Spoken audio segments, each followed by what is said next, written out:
Es chévere ser grande, pero es más grande ser chévere. Héctor Lavoe.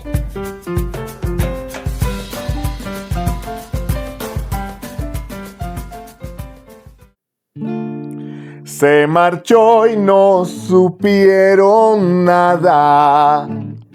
Desde el día en que se fue a buscar, lo sacaron de madrugada. Nadie lo volvería a encontrar. Juancho Pérez, él se llamaba. Nunca se quiso doblegar. De esta vida lo que buscaba, del camino que quería andar. Juancho gritó, fuerte llamó, y nadie nunca le contestó.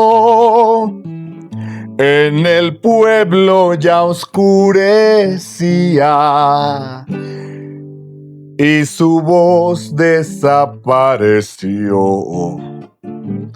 Juancho gritó, fuerte llamó, era su grito que resistió por su gente que hoy extraña, que su cuerpo nunca encontró.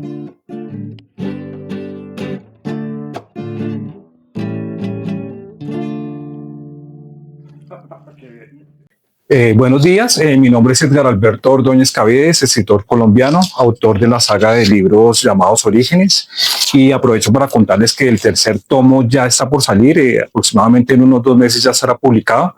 Pues me han escrito mucho en redes sociales y pues quisiera pues contarles esto.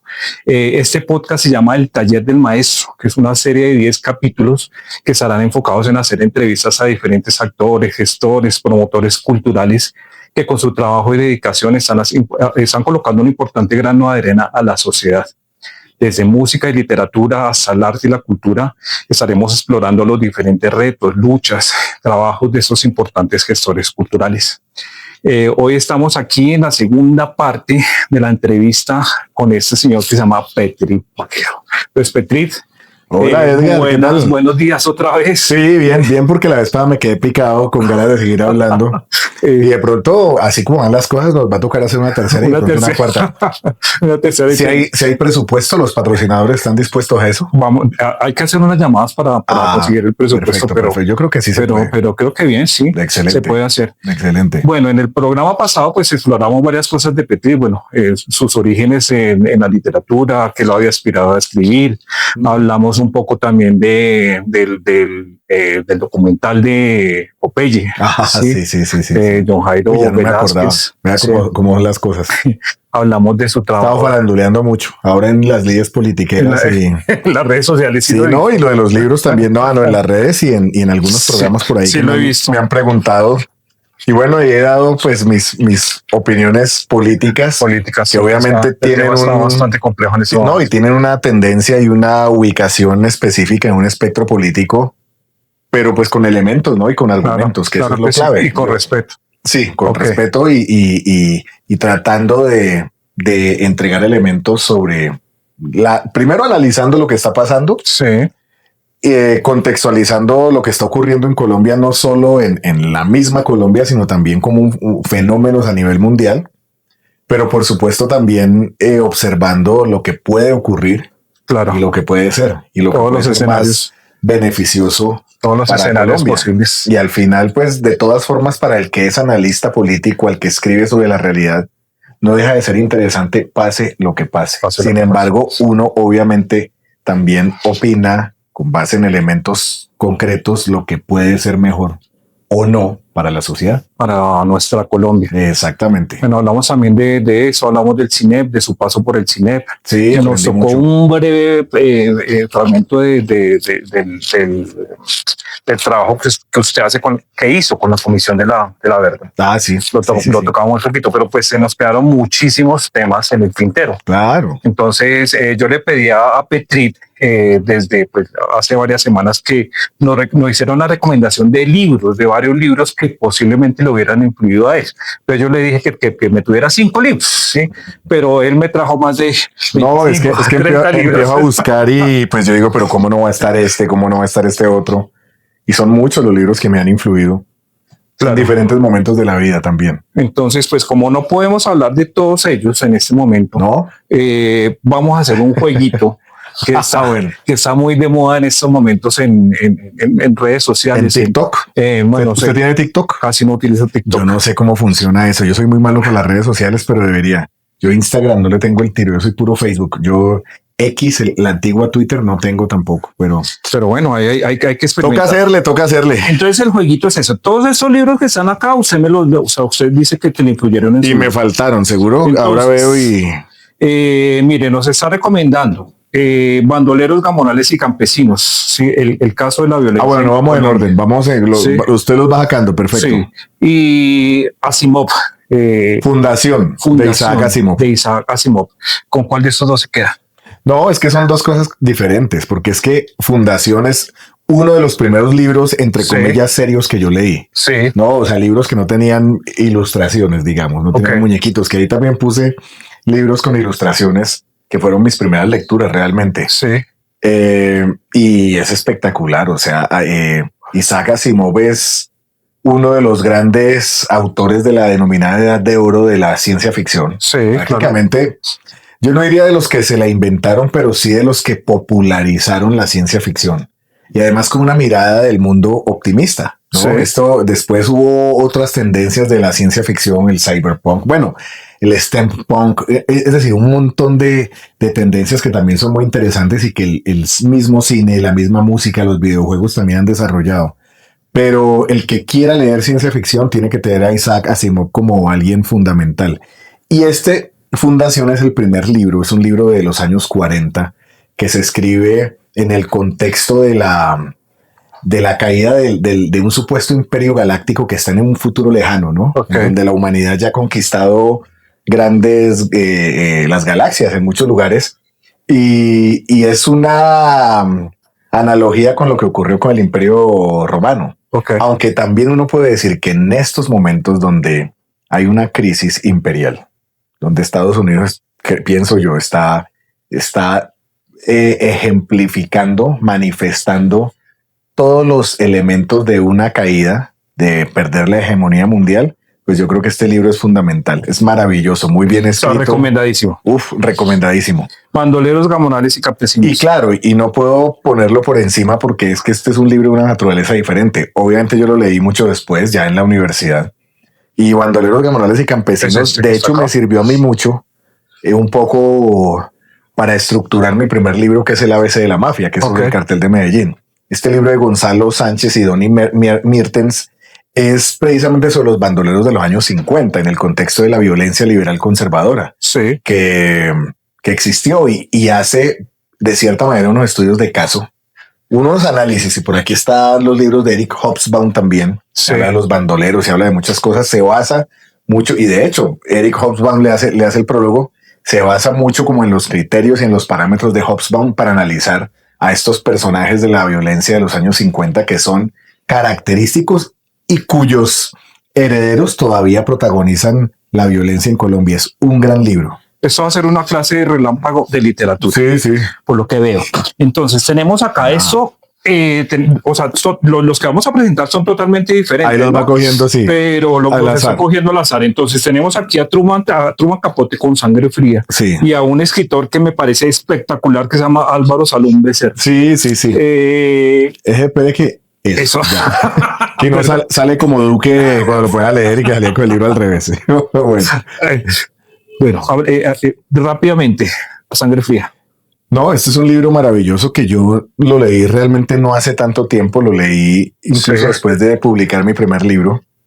Y pues Truman Capote, o Capori, como le decía una amiga de la universidad, es tal vez el mejor exponente de lo que después empezó a conocerse como literatura de no ficción. Sí. Y su libro emblemático, incluso sobre otros que también fueron famosos, es A Sangre Fría. Sí. Y A Sangre Fría es escrito como una novela. y es maravilloso. Es Basado en un asesinato. un hecho real. Real, Y sí. él se va, investiga con todas las técnicas del periodismo, Claro. de la investigación también forense, incluso criminal, y se va al lugar donde ocurrieron esos hechos y le va a uno relatando, además de una manera muy interesante porque va contando primero la historia de los asesinos Sí. y en el siguiente capítulo de los asesinados. Entonces uno va llegando ahí y uno se sorprende con el final, Esto con es mucho una de lo cosa, que pasa. esto es una cosa. No, es maravillosa. Y todavía uno lo lee Sí, y a uno le gusta, pero pues obviamente leerlo por primera vez es maravilloso porque uno se sorprende al Claro. final con cosas que pasan. Y uno incluso empatiza con los asesinos y claro, también con los asesinados. Es muy interesante. Cuando yo publiqué el ABC de la mafia, que yo les contaba la vez pasada que es es mi monografía de pregrado potenciada, entonces Sí. tiene esa estructura de cierta manera académica. En cambio, yo leía a Sangre Fría y también leía a otros autores colombianos incluso. Yo decía, ¿cómo hacen para escribir así? Pero leyéndolos, leyéndolos también uno puede y uno pues si tiene el swing y la cosa y uno también ha visto mucho cine Claro. y tiene imaginación. El cine le ayuda a uno mucho a Por escribir, supuesto, ¿cierto? por supuesto. Y lo que estábamos hablando en el capítulo anterior de la música. No, claro, Lo que usted siempre. Si uno comentaba tiene curiosidad de del la mundo, banda sonora de todo. de los libros. claro, esa- así es. esa- Entonces, yo sí creo que mi segundo libro, que además también es mi tercer libro comercial, llamémoslo así, Sí, que es La Nueva Guerra Verde, que actualizamos y le pusimos Las Guerras Esmeralderas en en Colombia, sí. y actualizamos, tiene mucho de Sangre Fría. Ok. Y yo me basé en gran parte en La Sangre Fría, no porque voy aquí y acá, sino porque cada capítulo, y me salieron así, no es que yo dije, no, tiene que ser de eso. Cada capítulo tenía entre 3 y 4 subcapítulos. Ok. Y más o menos tenía 30 páginas, podía ser 34, 28, pero más o menos así. Y cada subcapítulo estaba entre 8 y 11 o 12 páginas. Y claro, y yo iba contaba una historia acá, después contaba otra acá. La después estructura contaba de otra la acá. Sangre Fría. Sí, aunque a Sangre Fría es una es belleza, la historia es de una los belleza. asesinos y los asesinados. Sí. Entonces va así, pum, pum. El mío, digamos que es una historia más coral, pero me sirvió mucho y me sirvió mucho también para darle el tono y yo creo que lo logré. Yo creo que logré escribir un gran libro, un gran libro. Háblenos un poquitico. Al Álvaro. pueblo nunca le toca, yo lo leía cuando estaba en el colegio Sí.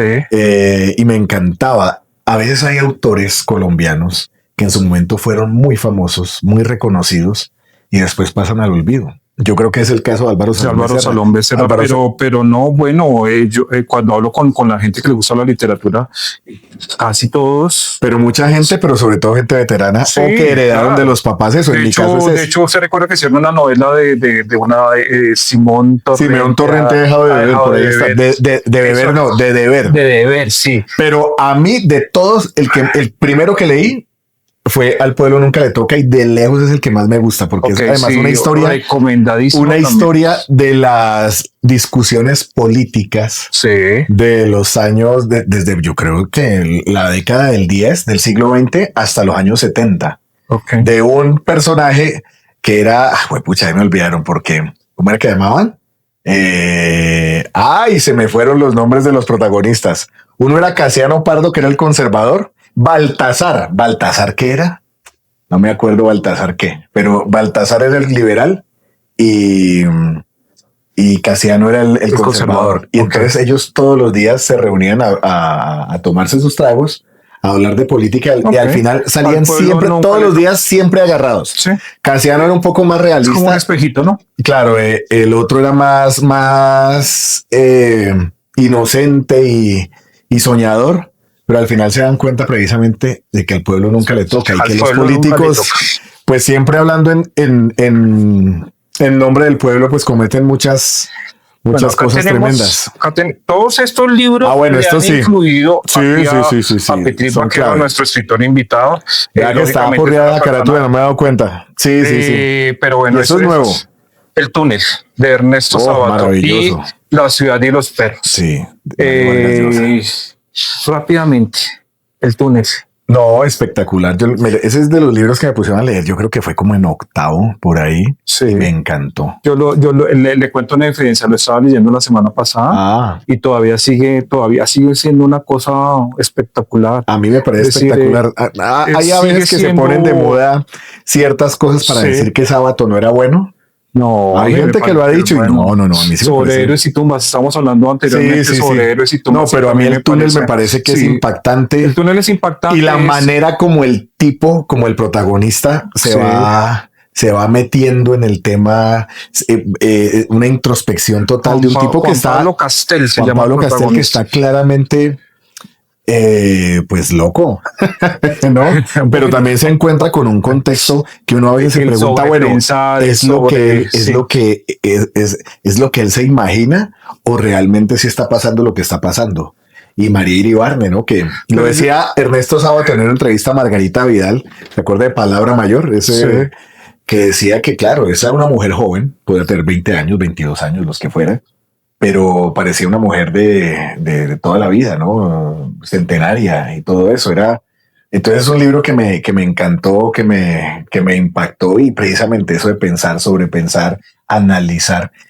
Y eso sirve también, es un libro de los años 40 también. Yo creo que es un espejo también de muchos de nosotros, de muchos de los hombres, de muchos de qué estará haciendo, con quién estarás. No, claro. Es algo bueno. No, y un tipo, pero también un libro de los años 40 que uno lo lee hoy y evidentemente uno se da cuenta que no hemos cambiado. No hemos cambiado. Y que al final somos la misma cosa. La ciudad de los perros. Maravilloso. Vargas Llosa. Maravilloso. Ese es tal vez, no sé, ese es uno de esos libros que yo no podía soltar al final. Al comienzo yo no le tenía como tanto el tiro y como que no entendía cuándo era un protagonista y cuándo era otro, porque si no estoy mal, el libro va narrado como en tres voces. La historia de tres de los estudiantes del Colegio Leoncio Prado. Pero el libro es maravilloso. Además se nota que Vargas Llosa lo escribió cuando era muy joven. 26 años. Pues 26 lo publicó, pero yo creo que él venía escribiendo desde los 22, 23 años. Y entonces, claro, que una novela como eso requiere tiempo que también. Tenía muy cerca, no solo el recuerdo, sino las vivencias todavía frescas de la adolescencia y del tiempo que él pasó. Del tiempo que él pasó en ese colegio, ¿no? Que era pues una disciplina militar espantosa. Recomendadísimo. Mire, todos estos libros. Y venga, le cuento de ese libro también cuando decidimos actualizar la Nueva Guerra Verde y hacer las guerras esmeralderas para contar el asesinato de Jesús Hernando Sánchez con francotirador. Yo me basé en la estructura de la ciudad de los perros.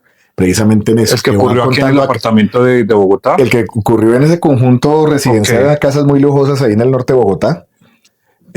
Sí, porque yo le iba contando en el capítulo que me refiero al asesinato de Sánchez, iba contando la historia del francotirador y la historia del esmeraldero asesinado. Entonces iba pum, pum, pum. Y era poco. Es decir, yo no tenía realmente mayores datos del francotirador. Entonces me basé en las especulaciones de la prensa, lo que dijeron las autoridades, pero me basé en esta estructura, porque esta estructura va un poco a sangre fría, pero de manera más corta, porque a sangre fría era capítulo y capítulo. En este no, yo tenía que escribir un subcapítulo y iba contando aquí va. Vargas Llosa no lo separa entre puntos, pero yo sí. Dese en cuenta de los maestros de este señor. No, pero claro. Bueno, entonces sí, maestros de maestros. Este libro, Gok. Lo máximo. Este yo no lo conozco. Este libro a mí además me trae recuerdos gratos familiares, porque a veces recuerdo, por ejemplo, los domingos, Giovanni Papini, que fue premio Nobel italiano. Leíamos cuando estábamos comiendo con mi familia por la noche, sobre todo los domingos o los sábados. ¿Leían en familia? Leíamos Gog. Claro, porque mi papá es escritor y ahorita vamos a hablar de eso. Entonces conocí a otros escritores y entonces este libro, yo no sé cuándo lo conoció él, si él lo conoció antes de viajar a Yugoslavia o después, pero yo tenía una edición, la edición original, que era solamente Gog, porque este es Gog y el libro negro, pero a mí me gusta es Gog. El libro negro ya es después de la conversión, así como hay políticos oportunistas que súbitamente convierten al cristianismo, al catolicismo. y se vale ¿En qué país pasa eso? No, acá y en varios, además. No, pues político, No, yo que sé. dicen lo que quieren decir. A mí me parece que Giovanni Papini se convirtió, y yo creo que sí, genuinamente, y me parece que perdió sal Vigencia. para escribir. Antes del tipo, pero, ese pero le no lo cuento, conozco, pero no, bueno, es maravilloso, es estamos genial. haciendo las O sea, yo lo que digo, recomendaciones. Gog es genial. Es la historia de un supuesto millonario excéntrico, que además un escéptico, en los años 20 del siglo XX, que se va recorriendo el mundo porque se la pasa aburrido y entonces se encuentra con un montón de gente que le quiere sacar plata. Vuelve y visita a Freud, visita a Lenin, visita a un montón de gente y él un poco se burla de las imposturas y de la falsedad de la humanidad. Pero es maravilloso, son capítulos muy recomendado. corticos, ¿no? Y el nivel de cultura, de citas, de referencias a grandes autores es una cosa impresionante. Muchas veces uno de los grandes problemas, pues todos tenemos un poco de eso, es ser como pretenciosos, ¿no? Y un poco arribistas, a veces intelectuales. En la literatura se ve mucho, pero en todo. Sí, en Sí, la literatura se ve mucho, ¿no? Y entonces muchísimo. no es que yo Mucho soy ego esto, también, mucho, sí. claro, y por eso mucho ego y mucha inseguridad al mismo tiempo. Y entonces, pues claro, el que más cite, el que más sepa, el que más ha leído. Y a veces hay gente que escribe así, como tratando de mostrar que ha leído mucho. Cálido mucho, sí. Pero no, eso tiene que fluir. Sí, y Gog, en Gog fluye maravillosamente. Estoy de acuerdo. Ojo, estas recomendaciones no deben tener tintes intelectuales, es decir, esto es por placer de leer, o sea, por No, recomendar la intelectual, lectura. pero en la buena. Sí. ¿No? O sea, es decir, queremos aprender, queremos culturizarnos, pero queremos también divertirnos. Mire, está porriada esa carátula. Claro, pero yo también tenía este libro. Me tocaba mandar las reglas. Este libro lo debía haber comprado más o menos en los años 90. Ese lo compró mi papá, ese es de mi papá. Ese es de su papá. Yo se lo heredé. Sí, claro. Y obviamente Humberto Eco venía después del golazo que fue El nombre de la rosa, que Claro. además tuvo película. Creo que el libro es del 83, tal vez 82. El nombre no de sé. la rosa. El nombre de la rosa. Este Aquí es está también. posterior. Este libro creo que es del 90. Yo le cuento una infidencia sobre este libro. La forma como empieza fue entonces cuando vi el péndulo. Cuando empieza, están en el Panteón de París. El Sí, péndulo ¿dónde oscila. está? Sí, Mm. cha. A mí también me marcó esta entrada. Cuando tuve la oportunidad de llegar al Panteón en París y ver ese péndulo, me acordé de esta vaina. Sí, ahí colgaron, ahí apareció colgado Jacopo Sí, Belbu. Jacopo Belbo. Sí, Jacopo. Jacopo Belbo es uno de los protagonistas de. Al final, péndulo ahí le estamos de dando Bucarest. spoilers, pero Es una belleza. este es un libro que tiene algo y es que yo no sé, las primeras tal vez 70 páginas o tal vez un poquito menos, un poco más, son despedidoras. Eso no se entiende, es una cosa tremenda, pero es algo deliberado. En ese tiempo, Petri, cuando salió este libro, salió con un diccionario anexo. Ah, claro. ¿Por qué? Por la terminología que utiliza, digamos, porque habla mucho de templarios, de Rosacruz. No, de y lo matones, mismo también pasó con el nombre de la rosa. Están sí. las apostillas que claro, porque es que yo a veces me pregunto por qué Humberto Eco no ganó el premio Nobel. Yo soy de los que dice que ya las cosas no significan, no tienen el mismo significado que tenían antes. Antes, tal vez cuando había menos información, que no estábamos tan bombardeados de tanta Sí. cosa, pues como que las Antes cosas tenían más trascendencia. del internet. No, pues vea, Colombia ganó el suramericano sub-17 y a nadie le importó. Ah, chévere, pero es normal, como que ya Sí. antes. Nosotros sorprende todavía nos acordamos de la selección de Marroquín del 85 y John Edison Castaño e Higuita que jugaban ahí. Antes los premios Grammy era una ceremonia importante, los Oscar importaban, ya nada, el mundial de fútbol, estamos a puertas de un mundial y yo, pues claro, hay entusiasmo, pero yo nunca había visto tan poco entusiasmo antes de un certamen como Por este. la sobreinformación. Sobreinformación. Porque No. necesitamos sorprendernos muy rápido. Y porque En videos además ya, pues también por plata, por negocio, Sí. pues ya al mundial va cualquiera. Es que ahora 48 equipos, eso es chimbo. Cuando fue Colombia en el 90, eso era difícil clasificar, o en el 93. O cuando uno dice cuando el mundial era 16 equipos, pues claro, los que se la montan a Willington Ortiz, que nunca fue un mundial, Pero es que, juepucha, le tocaba contra 16, o sea, era cuando iban 16 equipos y le tocaba a Brasil, que era Super Brasil, ya no lo es, Argentina, que era Super Argentina, Uruguay, que era Super Uruguay, y el mejor Perú de todos los tiempos, que era una cosa seria. El de Cubillas. El de Cubillas. Y no, de chunquetadas, de monstruos, no, Ok. de cueto, monstruos. Pero ya empezó a hablar de fútbol. Pero sí, ya cuando nos acaba el tema, pero el péndulo de Foucault, me refiero a Eco, que no le dieron el un Nobel. libro muy famoso que se vendió muchísimo, que era de Dan Brown. Claro, yo no lo Código leí. Da Vinci, no. Yo estoy totalmente convencido que lo sacaron de acá. Claro. De este libro. Es que es el mito y es el cuento, aunque esa historia viene de antes, que es que supuestamente Jesús, después de la Sí, resurrección, él huyó con a Europa Magdalena. con María Magdalena, y entonces pues los hijos, pues las monarquías europeas son hijos de esa unión de Jesús con María Magdalena. Y eso Humberto Eco mismo lo decía. El Código Da Vinci es un capítulo del péndulo de Foucault, pero el péndulo de Foucault se burla de todos esos conspiranoicos que ahora en estos tiempos andan creyendo en todas las bobadas de la Tierra es plana, que las vacunas no existen, que el hombre no fue a la luna, todo un montón de vainas y se las creen. Sí. Y entonces este libro es muy, lo que pasa es que lástima que no se lee tan masivamente, pero este libro es muy importante para burlarse. Pues primero para conocer todas esas, la historia de todas estas teorías de la conspiración. Sí. Y segundo, pues para darse cuenta efectivamente pues que estamos embobeciéndonos cada vez más a pesar de que tenemos más información. Y un dato curioso. El péndulo de Foucault citan a Giovanni Papini y a Gogh, el otro libro que mostramos ayer. Es correcto, sí. Y lo que le iba a decir, ¿cómo es posible que Humberto Eco no gane el Nobel? Y a eso me refiero. ¿Qué pasa con los premios Nobel actuales? Tampoco tienen la trascendencia que tenían antes. Y nombres del tamaño de Borges en su momento o del que no ganaron Humberto Eco, ¿cómo que no? Bueno. Los cuentos de Pascual.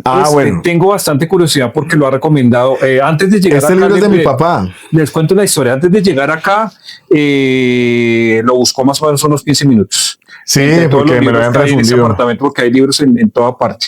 Me causó curiosidad que hasta que no lo encontró no empezamos a grabar. Cuénteme por qué.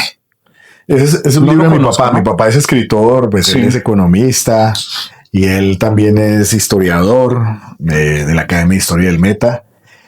Y yo creo que hasta cierto momento el mejor libro que tuvo él, el de más impacto, este libro él lo publicó inicialmente. Él lo publicó en 1988, una edición más pequeña. Bueno, en el 88, esta edición creo que es del 91 o 92, y hay una nueva que salió en el 2021 tal vez, no, en el 2022 que no la encontré, yo creo que no está, pero esta es la que más me gustó. Vamos a ver si trabajamos en una nueva. Y no, es un... Bueno, y son mitos y leyendas del Piedemonte Llanero, porque pues nosotros tenemos una finca en el Piedemonte Llanero, en la vereda del Carmen, y Víctor Pascual Herrera, era un personaje, está vivo todavía, que contaba muchas de esas historias, y entonces mi papá las escuchó, las escribió, contó otras historias, y es muy chévere, es picante. Bueno, de verdad que no me he dado cuenta que era eso. No, es un gran libro, es un gran libro que vale la pena. Aquí delante de todos me prometí. Y es un libro que yo pequeño lo leí feliz y me atrapó. Y a veces pasa cuando estábamos trabajando en la edición del 2022, que él la quiso sacar porque le iban a hacer un homenaje en la Feria del Libro de Villavicencio medio a la carrera. Yo quería hacerlo más bonito y vamos a trabajar en una edición más bonita y yo le voy a hacer el prólogo. Pasa como le pasa a George Lucas con la Guerra de las Galaxias, le pasan con otros, que a veces son los fans o los seguidores que tienen más claro el impacto y las cosas chéveres y conocen más la historia que el mismo autor, porque el mismo autor entrega y ya se desentiende de eso. Entonces, vamos a ver, es un libro muy chévere. Ese tampoco lo conozco. Pero ese es clave. La distinción. A Pierre Bourdieu, un gran sociólogo francés. Y pues usted no se ha dado cuenta que los intelectuales o los que quieren ser intelectuales pues citan mucho a Foucault, a Derrida y a Bourdieu, realmente. Algunos más, ¿no? Desde la acción comunicativa, Habermas, que murió este año. De hecho, a mí me sorprendió. Pues yo pensé que había muerto, me sorprendió que siguiera vivo. Pero bueno. Y algunos más, pero generalmente Bourdieu es uno de los personajes muy citados. Y a mí me gusta mucho hablar de él, sobre todo cuando escribo de música y cuando escribo del gusto. Usted que le gusta la música también. Sí. Usted sabe que a veces la gente, ya sea por algo generacional o por algo social, tiende a creerse mejor por el tipo de consumo cultural que tiene. Es correcto. Y en muchos casos la música. Sí. ¿Cierto? Sí. Entonces, no, es que esta gente que oye eso, pues es gente plebe, es gente inculta. Yo soy mejor que tú porque yo oigo, no sé, pongamos un ejemplo, yo oigo rock. Sí. Y el rock es sinfónico y en cambio tú oyes vallenato o oyes rancheras o oyes reggaetón. Ok. No, lo que sea. Y entonces Bourdieu va explicando, analizando por qué pasa eso. Y es cierto, en muchos casos, claro, también es, y Bourdieu, por supuesto, se basa en Marx, en muchas cosas, porque Marx es de los que decía, pues, es decir, ¿cómo era la frase famosa? No es la conciencia del ser la que determina el ser social, sino el ser social el que determina la conciencia. ¿Sí? Es decir, uno piensa de acuerdo a las condiciones materiales estructurales como vive. Pero esta gente ya va más adelante, porque esta gente se basa también precisamente que ante a veces la imposibilidad de diferenciarnos materialmente en nuestro consumo, ¿cómo buscamos diferenciarnos? A través del gusto. Y el gusto no es algo individual, el gusto también proviene de los contextos específicos en los que nosotros estamos. Entonces, la gente con la que nos relacionamos, el lugar del que provenimos. Entonces, muchos trabajos sobre música son interesantes y a mí me gusta utilizarlos para hablar precisamente de eso, de cuando se habla de música buena y música mala, que eso es tan subjetivo y tan relativo, ¿no? Y de hecho, deberíamos hablar de gustos. Yo hice un artículo, sí, y Bourdieu los denomina hábitos, los hábitos de comportamiento, ¿no? Que también marcan pues formas de ser. Y el hábitus, y a veces no es solamente que me guste tal música, no, es la manera como yo me expreso, es la forma como yo me visto, son los gestos incluso que yo tengo. Bueno, ahí estamos aprendiendo maravilloso. Varias cosas. Bueno, los estoy escogiendo al azar, ¿no? Sí, sí, desordenadamente. Entonces, bien. Son libros pues diferentes, ¿no? Pedro Claver Telles, Verde, la historia secreta de la guerra entre los esmeralderos. No lo conozco tampoco. Pedro Claver es colombiano. No, Pedro Claver es uno de los grandes cronistas colombianos también. Literatura de no ficción. Yo tengo la foto que yo le envié un día. Somos Germán Castro Caicedo, Alfredo Molano, Pedro Claver Telles y yo. Claver Telles, y él es de esa misma estatura. No conozco el libro. No, es un gran libro que originalmente se llamó La Guerra Verde. Ok. Creo que salió en el 93. Pedro Claver Telles, el de la foto, claro. Sí, y esta edición salió como en el 2013, si no estoy mal. Y pues obviamente yo tengo que decir que yo estoy montado sobre los hombros de Pedro Claver Telles. Es crónica también. Es crónica y literatura de no ficción, que uno podría establecer diferencias, ¿no? Crónica es de pronto uno va y uno cuenta lo que pasó. En cambio, la literatura de no ficción es, no, yo me puedo basar en las fuentes secundarias y escribo sobre eso y construyo con lenguaje literario de la novela. Sí. Escribo un texto basado en hechos reales, que es lo que realmente en muchos casos hago yo, aunque también hago mucho ensayo. Depende del estilo de libro que quiera hacer. Pero este es un libro interesante. Me parece que también por el momento en que se escribió, no habla casi de Carranza en el contexto de la guerra. Entonces me parece una gran falencia. Pero a Pedro Claver lo conocí, fuimos grandes amigos y también lo tengo como uno de los personajes admirables que conocí a lo largo de pues mi carrera de ir creciendo como escritor e investigador. Alejandro Ulloa, recuerdo. La salsa en Cali. Recuerdo que este libro me lo prestó un sociólogo tío de una pelada una politóloga de la Nacional, pero que le gustaba mucho tomar clases en los Andes. Entonces fuimos al apartamento de él, yo no me acuerdo por qué, abajo del Parque de los Periodistas, y yo vi ese libro y yo dije, uy, y me lo prestaron. Sí. Y bueno, y se los devolví, para que no digan. Les devolví el libro. Y después lo conseguí. Este libro es inconseguible en este momento, pero lo conseguí, lo compré. Es un libro maravilloso porque Alejandro Ulloa es un sociólogo de la Universidad del Valle. Sí. Lleva muchos años ahí, sabe mucho de salsa, ha hecho otros libros importantes.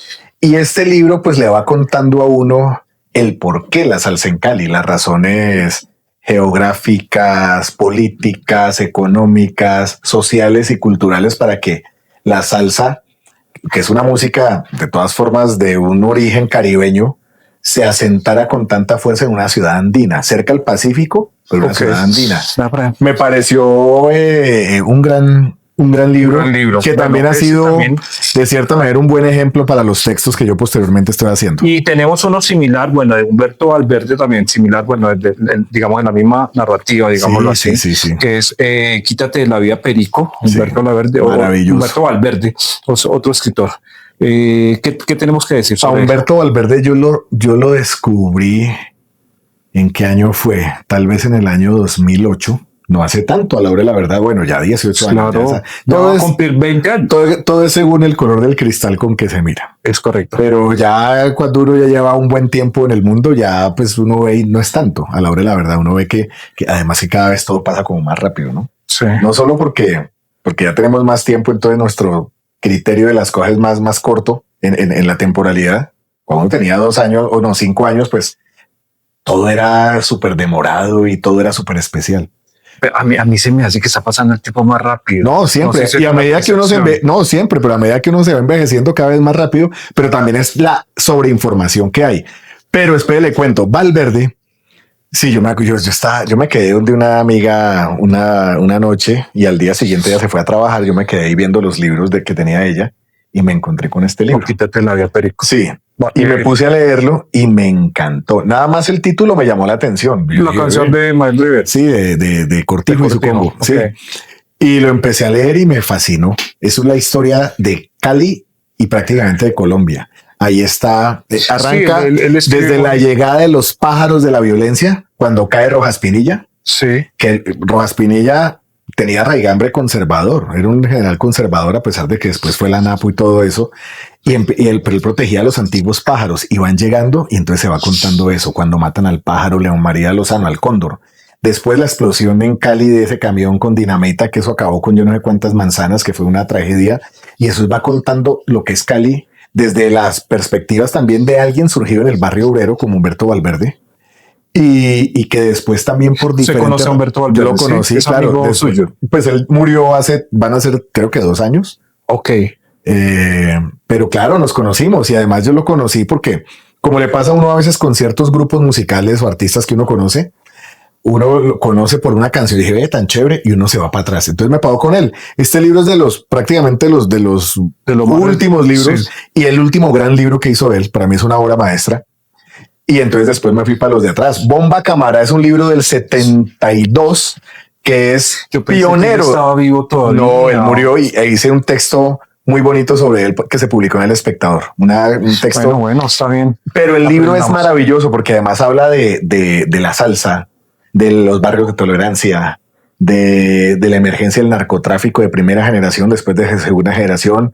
El grupo Nietzsche, Richie Ray, Tito Cortés, la Feria de Cali. Okay. Es una cosa autobiográfica, uno la podría decir. Maravilloso, maravilloso. Humberto Valverde era un personaje complicado. Y yo creo que por eso mismo y porque él se acercó mucho él fue director de la Revista de la América. Entonces se acercó mucho a los Rodríguez Orejuela. Entonces yo creo que hay gente que le hizo el feo. También un país doble moralista. Le hizo el feo, lo vieron como el escritor amigo de los mafiosos y él se dedicó más a la gestión cultural. Y también era un tipo de carácter complicado. Entonces hay gente que ha minimizado su calidad literaria por esas situaciones, pero yo lo reivindico siempre. Y cuando lo conocí en Cali, yo fui con un paquete de los libros así, no, pues lo conquisté, ya, que quedó feliz conmigo y me respetaba bastante. La llevamos bien. Bueno, ya habíamos hablado en el programa pasado. En secreto, sí. Bueno, lógicamente lo recomienda, pero no, pues ya nos habló de Germán Castro Caicedo como mi mentor y todo eso, y que me tomaba el cafecito toda la semana. Sí. ¿Y por qué escojo este libro de Castro Caicedo en vez de otros libros de Castro Caicedo? Porque aquí está el perfil más agudo, más impactante, el mejor perfil sobre Pablo Escobar. Es maravilloso. Eso ya no lo sabía. De un gran maestro de la literatura y de la investigación colombiana. Bueno, entonces aquí tenemos. Que vamos rápido, vamos bien. Miles Davis, la autobiografía de Miles Davis de Quincy Troop. Y tenemos ahí les dejo esos fierros de Alfredo Molano. Eso es una belleza. Bueno, ¿con cuál empezamos? ¿Con Miles? Con Miles. No, este libro yo lo descubrí por el nieto de Delia Zapata, Ian Betancourt. Yo los conté la vez pasada. Quien me empezó a hablar de lo que decía Miles Davis sobre Prince y Michael Jackson en los años 80. Porque pues yo asociaba a Miles Davis con el jazz de los años 50, ¿no? Entonces decir una música de otro estilo, y después me di cuenta que no, que él fue un artista que estuvo siempre observando lo que pasaba en su tiempo, en su contexto, proponiendo cosas, planteando una mirada contemporánea del mundo, no plegándose a las modas, sino siendo él, pero abarcando todos los elementos que había en ese momento contemporáneos. Entonces, maravilloso. Y es un libro que cuando yo estoy escribiendo textos muy densos, o me pasaba ya últimamente, no, textos densos, un ritmo de trabajo muy fuerte que me tiene medio quemado, yo vuelvo a ese libro porque es impresionante. Fluye. Es motivador, es la mirada de un genio creador que me inspira también a crear, a inventar, a proponer nuevas cosas.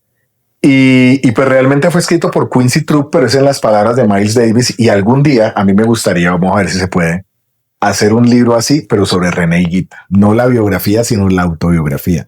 Y este libro es el arquero. Uno de mis personajes favoritos del mundo. Hablando de pelea, yo me la paso peleando en Facebook defendiendo a Higuita. que nos vendió. Yo, ¿qué va? ¿Qué les pasa? Alfredo Molano. ¿Usted conoce a Alfredo Molano? Sí, claro, amigo de mi papá y también cercano a mí de cierta manera. Me parece que es un escritor muy Él me llamó a la Comisión de la Verdad. Al final no, eso se embolató. No pude trabajar en la comisión cuando él estaba ahí, pero después llegué a la comisión y pues sí, una pérdida fundamental. ¿Después de que él muere? Sí, después de que él muere yo llegué a la comisión. Pero él me había dicho, pero bueno, esa es otra historia ahí complicada, pero no, sí, un escritor maravilloso. Todo lo que puedan leer de Alfredo Molano. Y alguien que pues nos contó gran parte de lo que es esa Colombia a veces olvidada, o esa Colombia donde pasan tantas cosas, todas estas tierras de colonización. ¿Leyó Cartas a Antonio? No lo he leído. Eso es una belleza. Sí, es bonito. Sí. Pero yo le digo, las cartas que le escribía a la nieta. Estábamos hablando de Pedro Claver Telles y voy a decir cosas que pues, voy a decir chismes. Pedro Claver Telles vive en unas condiciones sociales no muy buenas, ¿no? Y en parte también por su vida, su estilo de vida díscolo, ¿no? Y entonces, en muchos casos, los últimos libros de él, uno se da cuenta de que era un maestro de la escritura, pero al final uno se da cuenta que los terminaba de afán porque estaba esperando el anticipo de la editorial. Claro, es que escribir es Germán Castro Caicedo, pues que hizo libros importantísimos. Uno lee La Bruja, uno lee Mi alma se la dejó al diablo, perdió en el Amazonas. Son geniales esos libros. Pero yo sí creo que al final también él ya estaba relajado, pensionado, diría yo. Y cuando yo me encontraba con él y ya no tenía esa capacidad, digo yo, los últimos libros no están muy lejos de los primeros libros, pero Alfredo Molano yo sí pienso que cada vez escribe mejor. Y este es uno de los últimos libros de Alfredo Molano, por eso escogí ese, porque también podía escoger otro que se llama Trochas y Fusiles, que es buenísimo, que es sobre el origen de las FARC, pero este libro es maravilloso porque es todavía muy actual y habla de todas estas personas que estuvieron metidas en los grupos armados, sean guerrillas o paramilitares, que después de firmar la paz quedan en el aire. Entonces un testimonio maravilloso de todo eso. Yo histórico. Sí mucho a Alfredo Molano. Están firmados por Alfredo Molano. Claro. Bueno, aquí tenemos eso de acá, Bossa Nova, Rui Castro, la historia de las historias. Bossa Nova veo que está aquí en Río de Janeiro y La Eterna Parranda, Crónicas de 1997, Alberto Salcedo Ramos. Sí. Bueno, primero este libro Bossa Nova, Rui Castro, es otra obra maestra. Que quiere saber la historia de la Bossa Nova, tiene que leer ese libro. Es la historia de Tom Jobim, de Vinicius de Moraes, pero sobre todo es la historia de Joao Gilberto. Para muchos es el verdadero inventor de la Bossa Nova, porque si bien había elementos importantes de otros artistas que incluso estaban intentando fusionar el samba con el jazz, fue Joao Gilberto con la batida de la guitarra, el tumbado de la guitarra que logró que muchos de los elementos que estaban por ahí dispersos se unieron y quedaron. La música brasilera es enorme, ¿no? Es muy rica. Claro, y la bossa nova, ¿qué era? La bossa nova, sea lo que sea, es una música hecha por burgueses. Sí. En varios casos blancos, no siempre, pero en muchos casos burgueses, Se dice que, pues claro, la bossa nova surge en los bares de Copacabana y también en el apartamento de Nara Leao, que fue una intérprete de bossa nova que tenía su apartamento en la Avenida Atlántica en Copacabana, y ahí iban un montón de personas. Iba Roberto Menescal, que está vivo, el mismo Joao Gilberto fue en su momento, y bueno, se creó un movimiento moderno, de cierta manera minimalista,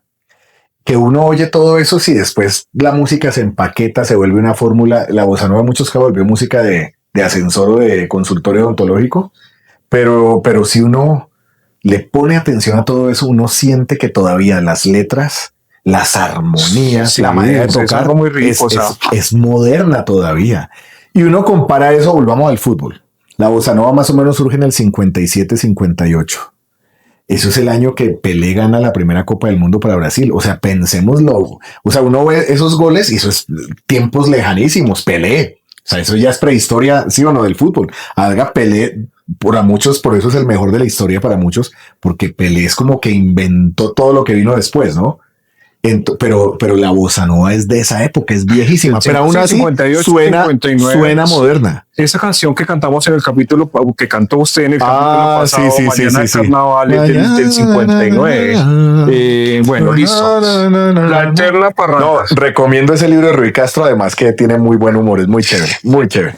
La Eterna Parranda. Bueno, Alberto Salcedo Ramos es otro de los grandes maestros de la literatura. Él tiene el don de la palabra escrita y hablada. Yo con él hice una vez una charla cantada en la librería Lerner. Fue muy chévere, sobre Diomedes Díaz, porque él hizo precisamente una crónica maravillosa que está en este libro que se llama La Eterna Parranda de Diomedes.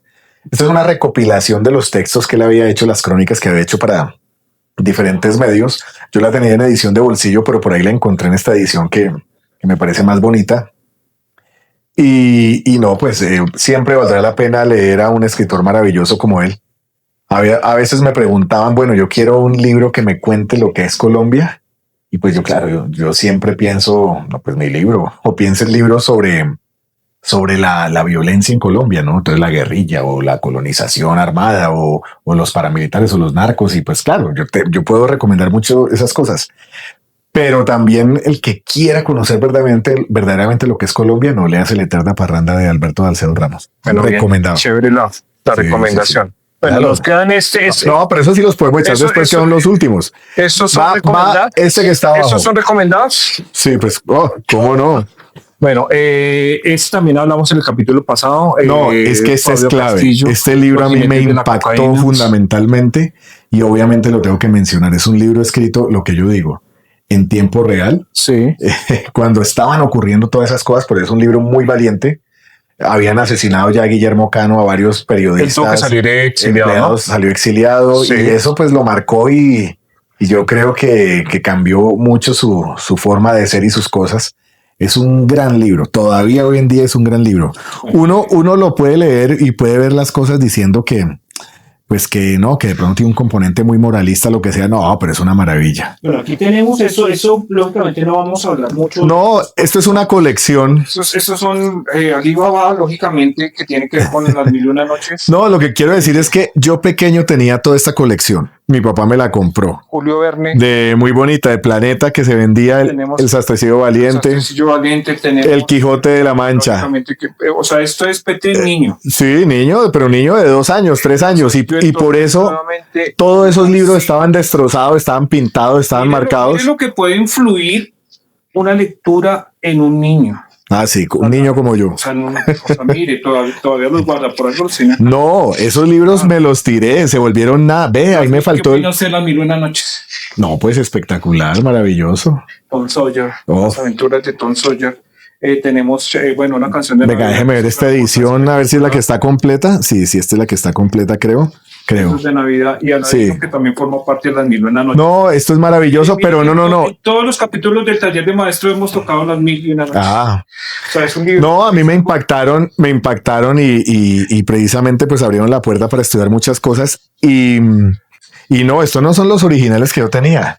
Después me los fui encontrando en librerías de segunda y los fui comprando Claro. intactos. Porque además, vea, yo soy nostálgico de mi primera infancia. Yo creo que yo viví una primera infancia Todos feliz. tenemos No, hay gente que vive una primera infancia no muy feliz y que también muchos traumas y muchas cosas. Tenemos recuerdos de eso. No, claro, y a veces son recuerdos, y a veces son recuerdos, son cosas que están ahí de las que uno realmente no se acuerda, o sea, son cosas que están en el inconsciente, que son muy importantes.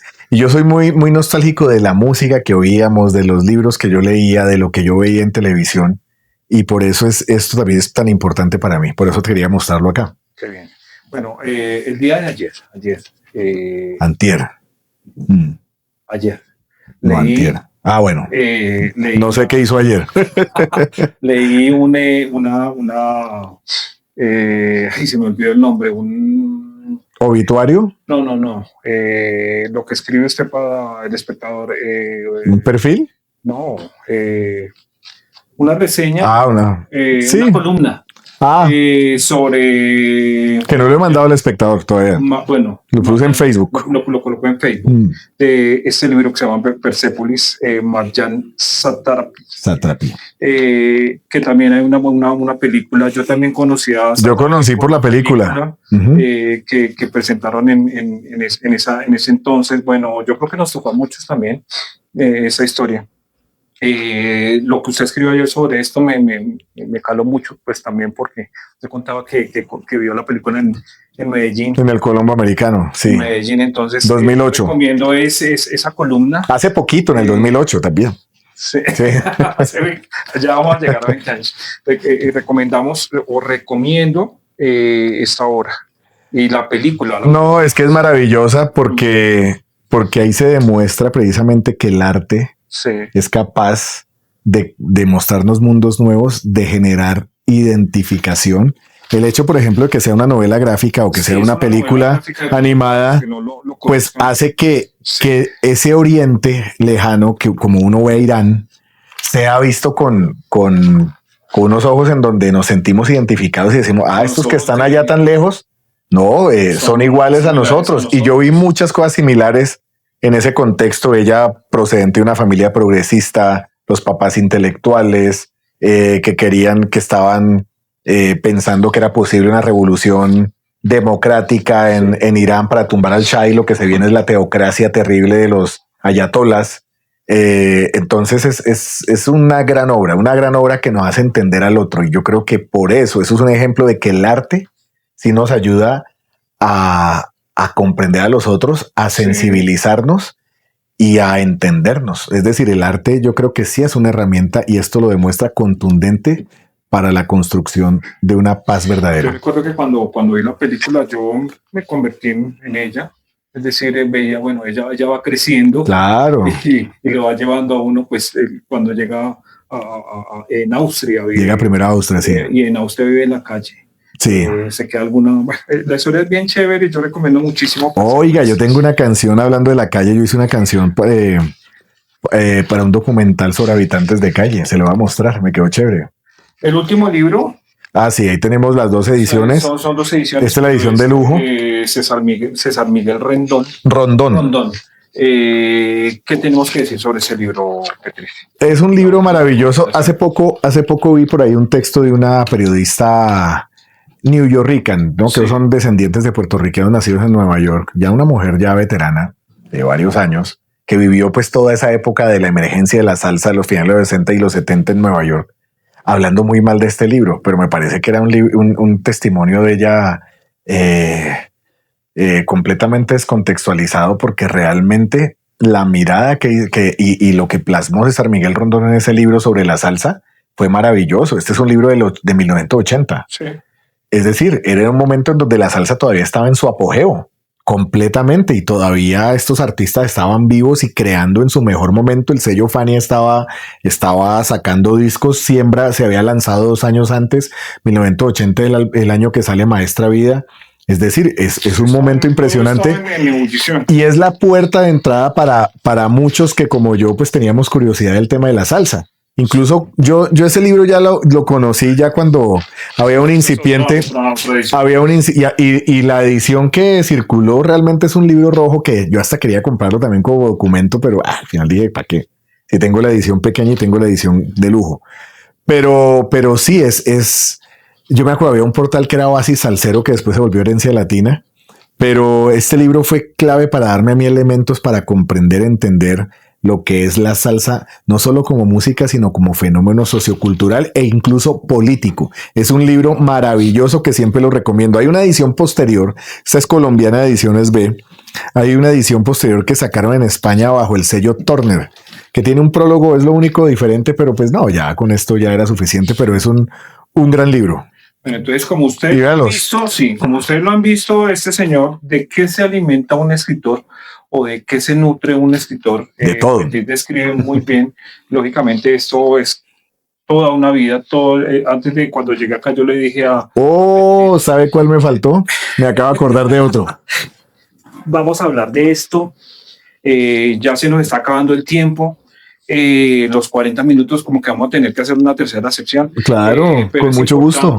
O sea, pues hablar de libros, de música, de literatura. Entonces, Petri, ¿sabe cuál no encontré que teníamos la vez pasada? En secreto, Antonio Caballero. Aquí no lo veo. Ok, bueno. Otro libro genial, maravilloso. Estos son los libros de Petri. Este es el último, ya los habíamos nombrado en el capítulo. Hombre, bueno. Las guerras esmeralderas en Colombia, el anterior que es la nueva Guerra Verde, sí, el primero que escribió Petri, que se llama El ABC de la mafia. Exactamente. ¿Qué sigue ahora, Petri?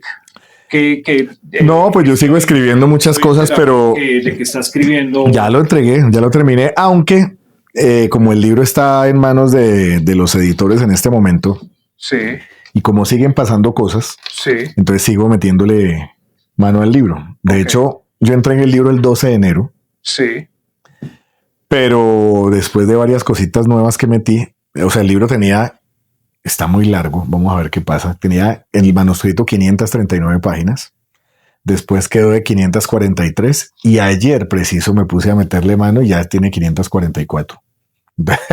Vamos a ver qué pasa.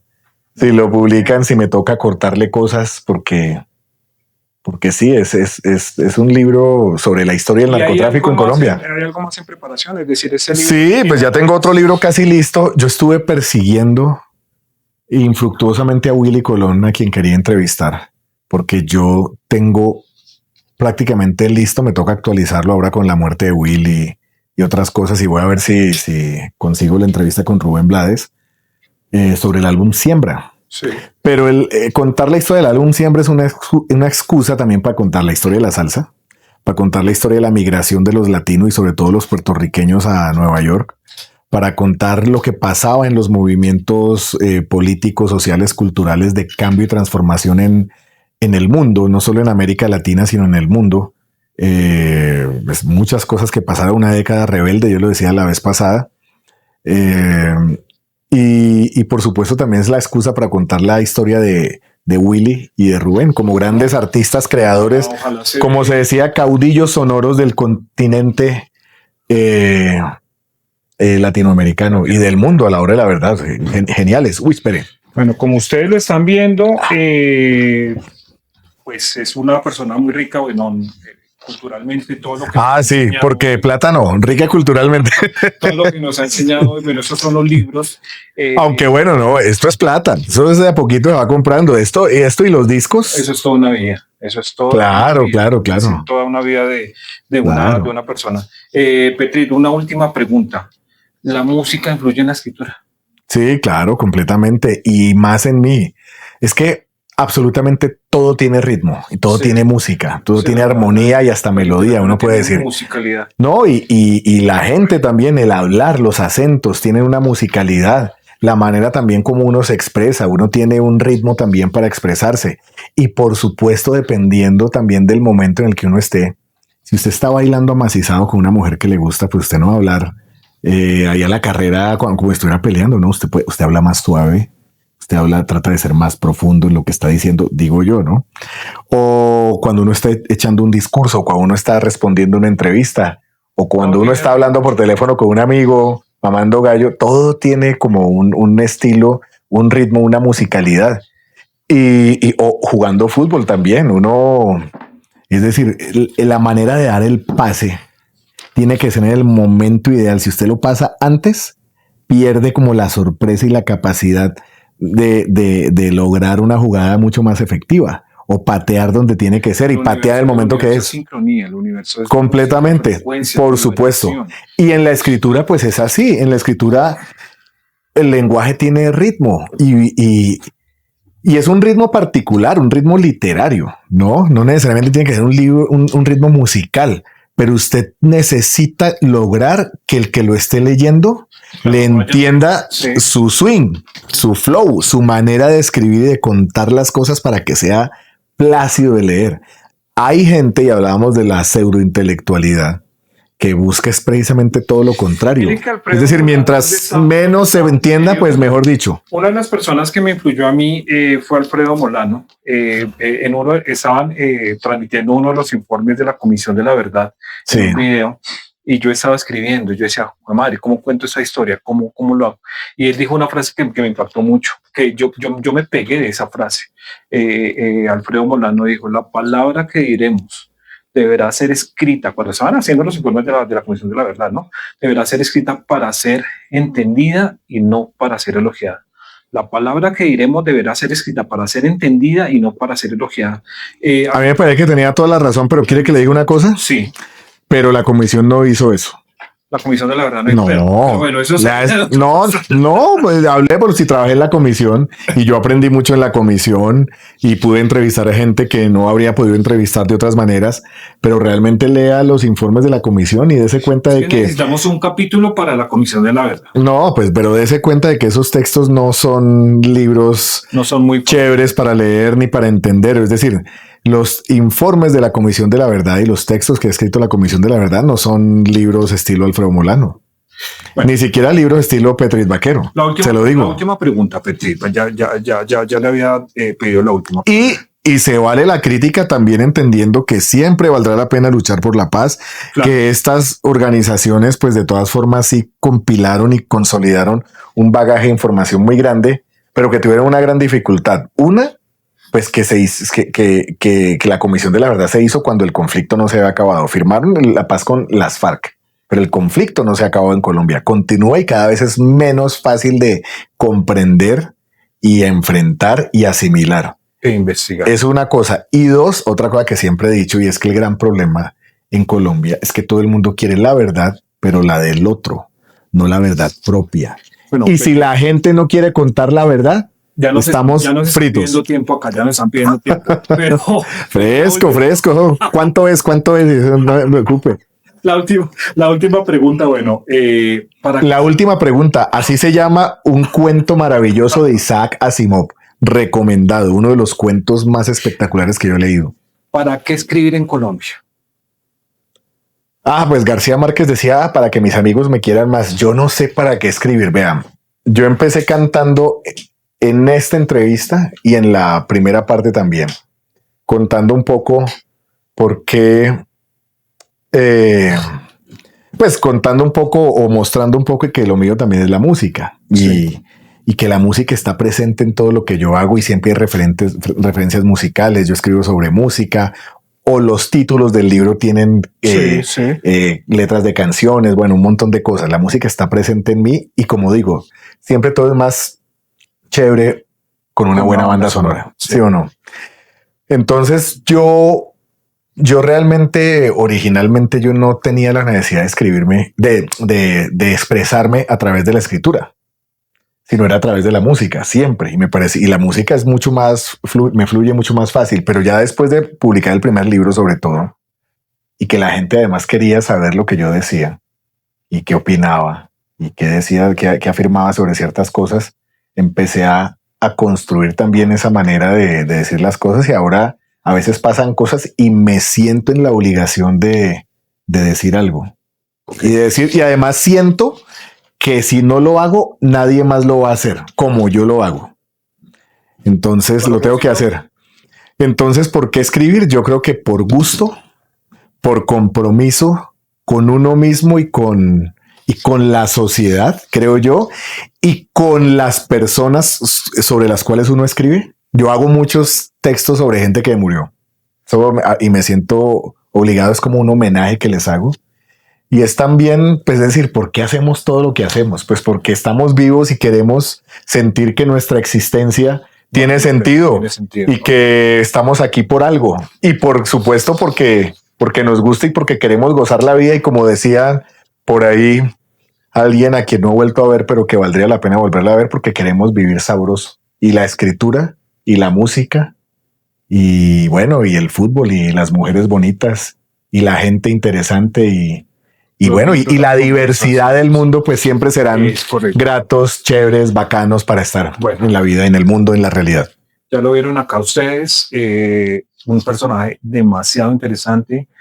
Sé que nos quedan muchísimas cosas en el tintero, puede ser un poquitico pues pesado, digamos, hablar de tantos libros, pero mire todo lo que nos pueden enseñar, lo que un escritor nos puede enseñar en solo 45 minutos. Entonces, muchas gracias por haberse tomado el tiempo para escuchar este programa. Muchas gracias por seguirnos, y si pueden darle like y compartir este video nos ayudaría mucho. Entonces, Petrit, muchas gracias. Muchas gracias, Edgar. Por dejarme entrar a su vida. Bueno, sonó como, pero no, sí. Y una última cosa, de las muchas más cosas que querría decir. Empecé con esa canción. Ese es un pasaje blues que yo compuse. Ay, okay. Ya, pero fresco, lo estoy diciendo yo. Es que, a ver. Lo estoy diciendo yo. Y lo compuse yo. Precisamente sobre un desaparecido de la violencia en los llanos orientales. Es que yo quedé, perdonen, 2 minuticos más. No, pero sí, yo quedé cuando 10, empezó fresco. La canción, yo no la reconocía. Yo decía, No, es que es inédita. Y entonces, ¿de quién es? Y no sabía que era suya. Hombre, Petri, gracias. hombre, había que tocar una de uno también, y yo creo que esa cuenta un poco o ejemplifica un poco en lo que estoy ahora. Y vamos a ver si hacemos esa canción en un futuro cercano. Bien, sí, está bien bonita. Claro, chévere. es poderosa. Bueno, Petri, muchas gracias a todos y pues, por favor, síganos en redes sociales. Bueno, muchísimas gracias. Gracias.